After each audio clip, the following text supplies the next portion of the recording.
ہمارا مقدمہ رفع الیدین کا بخاری اور مسلم میں موجود ہے، اس کی تائید میں اگر ہم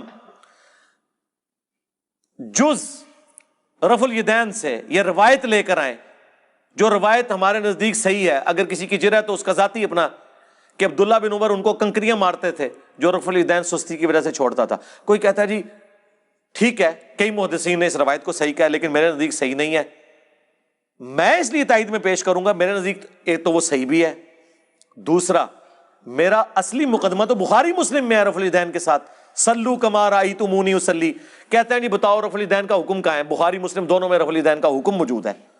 بخاری مسلم دونوں میں حدیث ہے. مالک بن حویرث کہتے ہیں ہم چند نوجوان تھے، تبوک کے موقع پر مسلمان ہوئے حضور کی وفات سے چند مہینے پہلے، اور ہم اپنے گاؤں ایریا سے آ کے مسجد نبوی میں رکے، آپ کی صحبت کی، 20 دن رہے حضور کے ساتھ دین سیکھنے کے لیے. کہتے ہیں پھر ہمیں گھر کی یاد ستانا شروع ہو گئی. ایک اچھا ٹیچر وہی ہوتا ہے جو فیس ریڈنگ کر لے. آپ تو کہتے ہیں نا حضور آپ کے زمانے میں ہوتا تو آپ کے ساتھ ہی رہتا، جو اس زمانے میں تھے انہوں نے اپنے کام بھی تو کرنے تھے نا، یہ دنیا میں نظام چل نہیں سکتا. تو وہ مالک بن حویرث کہتے ہیں حضور نے جب ہماری حالت دیکھی نا کہ اب یہ بچے انٹرسٹ لوز کر رہے ہیں، ان کو گھر کی یاد ستا رہی ہے، تو حضور نے خود ہی بلا کے کہا کہ ٹھیک ہے بس جاؤ. یعنی وہ شرم و شرمی خود تو نہیں کہہ رہے تھے حضور اجازت دیں. حضور نے کہا اچھا اب تم جاؤ. دیکھنا واپس جب گئے تو نماز کا جب وقت ہو، 5 نمازوں کی یہ ٹائمنگ ہے جو تم نے میرے ساتھ نمازیں پڑھی، تم میں سے کوئی ایک شخص اذان دے جسے قرآن زیادہ آتا ہے اور عمر میں بھی بڑا ہے، وہ تمہاری امامت کروائے. اور ساتھ ہی آپ نے فرمایا صلو کما رأیتمونی اصلی، اور نماز تم نے ویسے پڑھنی ہے جس طرح مجھے نماز پڑھتے ہوئے دیکھا ہے. حکم آ گیا نا، نماز ویسے پڑھو جس طرح مجھے دیکھا. اب اس کے بعد حضور کو کہنے کی ضرورت نہیں ہے کہ میں نماز جب شروع کرتا ہوں تو دیکھو میں اللہ اکبر کہتا ہوں تم بھی اللہ اکبر کہو، میں ثنا پڑھتا ہوں تم بھی ثنا پڑھو، یہ تو کہنے کی ضرورت نہیں ہے. بخاری مسلم دونوں میں حدیث ہے اللہ نے مجھے جوامع کلمات کے ساتھ مبعوث کیا کہ بات مختصر کرتا ہوں اور مفہوم گہرا. ایک جملے میں رفع الیدین کا حکم، تسبیحات کا حکم، ارکان کا حکم آ گیا نا. مالک بن حویرث جو یہ حدیث روایت کر رہے ہیں انہی سے پوچھ لیں کہ حضور نماز کیسے پڑھتے تھے. وہ تابعین کو نماز سکھا رہے ہیں اور کہہ رہے ہیں کہ اس وقت نماز پڑھنے کا میرا ارادہ نہیں تھا، میں صرف اس لیے نماز پڑھ رہا ہوں تاکہ تمہیں بتاؤں کہ نبی علیہ السلام نماز کیسے پڑھتے ہیں. بخاری مسلم دونوں میں موجود ہے. انہوں نے نماز شروع کی تو دونوں ہاتھ کانوں تک اٹھائے، مسلم میں کانوں تک ہیں اور بخاری میں صرف الفاظ ہیں کہ ہاتھ اٹھائے. جب رکوع میں جانے لگے تو دونوں ہاتھوں کو بلند کیا کانوں تک، یعنی انگلیوں کے پورے کانوں کی سیدھ میں اور ہتھیلیاں کندھے کی سیدھ میں، اور رکوع سے سر اٹھایا تو ایسا کیا.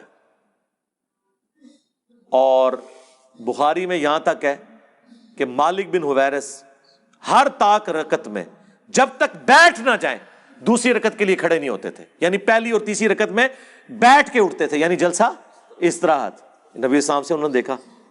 جو لوگ کہتے ہیں حضور بوڑھے ہو گئے تھے اس لیے جلسہ استراحت کرتے تھے، احناف یہ مانتے ہیں کہ رسول اللہ صلی اللہ علیہ وسلم نے جلسہ استراحت کیا ہے، لیکن یہ جلسہ استراحت نام بتا رہا ہے کہ یہ راحت کے لیے ہے. راحت کی ضرورت وہاں ہوتی ہے جہاں تھکاوٹ ہوتی ہے. احناف کہتے ہیں کہ رسول اللہ صلی اللہ علیہ وسلم کی عمر جب زیادہ ہوئی اور آپ کی رکعتیں بہت لمبی لمبی ہوتی تھیں تو تھکاوٹ کی وجہ سے آپ دوسرا سجدہ کرنے کے بعد ڈائریکٹ قیام نہیں کرتے تھے بلکہ تھوڑی دیر بیٹھتے تھے. نبی صلی اللہ علیہ وسلم کا صحیح حدیث سے ثابت ہے آخر عمر میں وزن پہلے کی نسبت زیادہ ہو گیا تھا، جو سب کا ہوتا ہے عمر کے ساتھ وزن بڑھتا ہے.